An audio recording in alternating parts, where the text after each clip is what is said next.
interview and job search strategies at work. In the last, say, 4 episodes, I've been talking about call center jobs, help desk jobs. So now I just want to go over a little bit from a call center standpoint. You're in high school, graduating high school, just want to get a job, etc. Why is call center, in my opinion, a good fit? Well, I'll tell you why. When you work at a call center, you get those soft skills. So you have in a job, you have hard skills and soft skills. Let me tell you what they are. Soft skills, or let's start with hard skills first. So hard skill is like Active Directory. Knowledge of installing Active Directory, ability to manage users, create permissions. That's a hard skill. That's an example of a hard skill. So the soft skill is looked after the customer, talked to the customer, explained the solution to the customer, explained the problem. If you're in a restaurant and you're just waiting to pay for your food, and you look to your left or your right, and you know somebody sitting down, look like they've been there a little bit, you might ask them, "Oh, are you in line? Sir or ma'am?" That's a soft skill. Soft skill, or an example of a soft skill. Another example could be you hold the door open for somebody, you have no idea who they are. You just hold the door open when you leave, or you open the door for somebody coming into an establishment like a Walmart or a McDonald's. You don't know the person, you just hold the door open for them. It's a common courtesy like that. Maybe you're somewhere and someone drops something on the floor. They drop, their phone. Someone dropped their phone. You say, "Hey, excuse me, ma'am, sir. You dropped your phone." That's a soft skill. Anything like that, really. That's a good soft skill to have. The ability just to, just a common courtesy and, just a general nice, like, I'm just friendly with whoever, because why not, right? We're all humans. We're all in this together. So that's an example of a soft skill. Another way you could view the soft skill, why do you want to work at a call center or, like, for instance, McDonald's, is you get people training. Especially in McDonald's, you're never going to have, a lot of times you're not going to have the same people in McDonald's if you're working the front counter. Sometimes you will. If you're on an interstate highway, let's say, and it's a Walmart that's on interstate, a lot of folks come in and out. Every chance you get, you can interact with another person. You can try your sales pitch, your smile on somebody else, somebody new. Just you can have a chance to meet somebody new. Just the freshness of it, right? And now with the call center, of course, you're talking to folks. And so that skill, that soft skill that you gain there, is just the ability to think on your feet. So ability to connect the dots, basically, like just from a serving standpoint. Remember, you're a tennis player. You're serving folks. That's the whole deal. You serve more people, you get more income. The more people you serve, the more income you get. That's how it works. Everybody will tell you that. Anybody who's worth a bunch of money, or just has that mentality, the business mentality, will tell you that. The more people you serve, your customers, the more money you get in return. So that's a good practice for you, basically. And we're not talking about like bowing down to people and being, subservient or whatever. That's not the goal at all. That's not the goal. The goal is just to,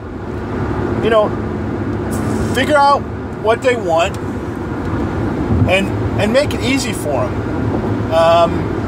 For instance, look at it this way. If you make it easy for them, they're going to make it easy for you. For instance, like this, you work at a McDonald's, and if you know your job, you know number 4 is Big Mac or whatever, KFC or Burger King or whatever, or number 3, whatever that is, Big Mac, double quarter pound cheese, so good, whatever it is. If you know all the aspects of that number 3, you can ask the question, oh, would you like pickles with it? Would you like quarter onions with it? You know that because you've studied the menu, you understand it. And so how does that benefit you, right? For instance, that person you're talking to, whoever he or she is, you've saved them time because they don't have to explain, you don't have to look back behind your back and say, oh, what's the number 3? Oh, okay, well, you already know what it is because you memorized it. You figured, you worked on your craft. So imagine this. That person that's in line behind him or her sees you, knows the menu, you know the menu. Who knows, it might be something about you that says, oh, this person would be a good fit for my company. You never know about that. You never know. And so what you're doing is you're demonstrating your skill set for everyone to see.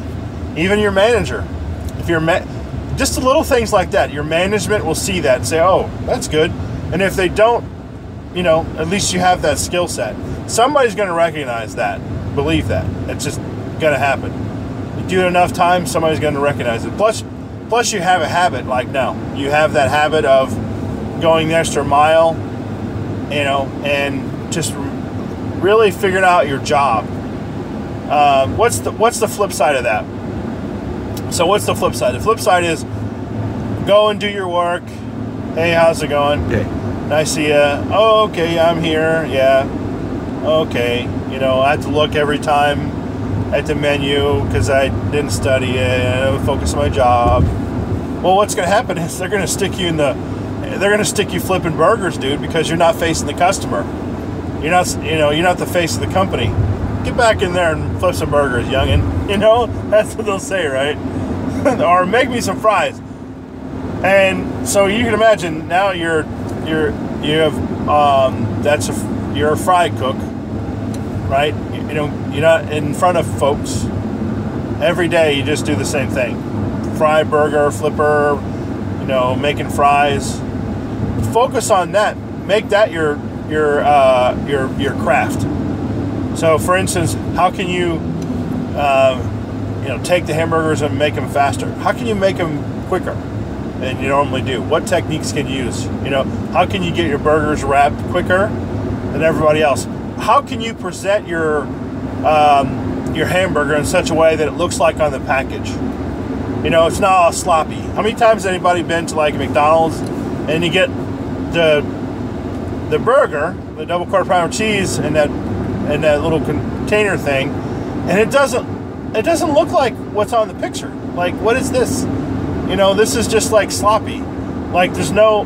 I know for me, I've seen it before, and I used to work at one too, so I know.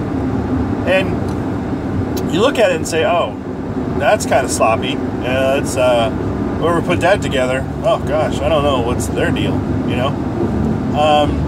So just make the best of it.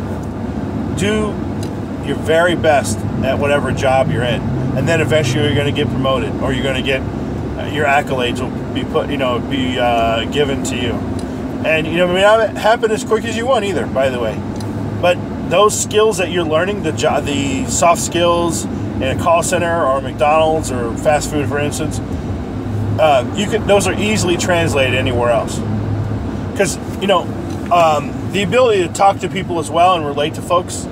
Because when you get to IT, or you get to, let's say you go from call center to something else, help desk, for instance, your ability to talk to folks, to just understand their problems, and having worked in a call center, or you having worked in a McDonald's, it gives you a chance to try out those